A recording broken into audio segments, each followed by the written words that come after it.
त्र्यंबकेश्वर सिंहोत्सव कुंभमेळा 2027च्या पार्श्वभूमीवर त्र्यंबकेश्वर परिसरात सुरू असलेली सर्व पायाभूत विकास कामे निर्धारित वेळेत उच्च दर्जासह आणि संबंधित विभागांच्या समन्वयातून पूर्ण करावीत अशा स्पष्ट सूचना राज्याचे मुख्य सचिव राजेश अग्रवाल यांनी दिल्या.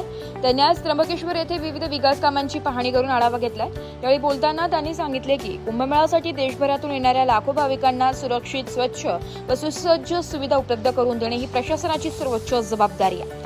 नाशिक त्र्यंबकेश्वर 6 पदरी रस्त्याच्या कामांना गती देतानाच गुणवत्तेवर कोणतीही तडजोड होऊ नये याची खबरदारी घ्यावी. कुशावर्त कोंडातील पाण्याची नियमित स्वच्छता राखणे, कचरा व्यवस्थापन प्रभावीपणे राबवणे आणि कोंड परिसरातील विकास करताना धार्मिक व ऐतिहासिक वारशाचे जतन करणे आवश्यक असल्याचं त्यांनी नमूद केलं. यासाठी भारतीय पुरातत्व सर्वेक्षण विभागाच्या मार्गदर्शक सूचनांचे काटेकोर पालन करण्याचे निर्देशही देण्यात आले. पर्वणी काळात मोठ्या प्रमाणात होणाऱ्या गर्दीच्या पार्श्वभूमीवर कुशवर्त परिसरातील स्वतंत्र स्वच्छता यंत्रणा उभारण्यावरही भर देण्यात आला.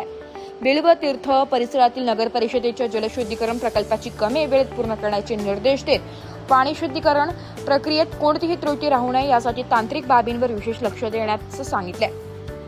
तसेच सिंचन विभागाने घाट व प्रयाग तीर्थ परिसरातील आवश्यक पायाभूत सुविधा तातडीने पूर्ण कराव्यात असंही त्यांनी स्पष्ट केलंय. गोदावरी नदी प्रवाही ठेवण्यासाठी बेजे धरणावरील गौतमी गोदावरी धरण ते त्र्यंबकेश्वर उपसा सिंचन योजनेची कामे नियोजित वेळात पूर्ण करण्याचे निर्देश देण्यात आले. कुंभमेळा कालावधीत जलपुरवठा यंत्रणा सक्षम व अखंडित ठेवण्यावरही त्यांनी विशेष भर दिलाय. यावेळी कुंभमेळा विकास प्राधिकरण, सार्वजनिक बांधकाम, महसूल, वन, पुरातत्व, महावितरण आदी विविध विभागांचे ज्येष्ठ अधिकारी उपस्थित होते. त्यांनी आपल्या विभागांमार्फत सुरू असलेल्या कामांची माहिती मुख्य सचिवांना दिली.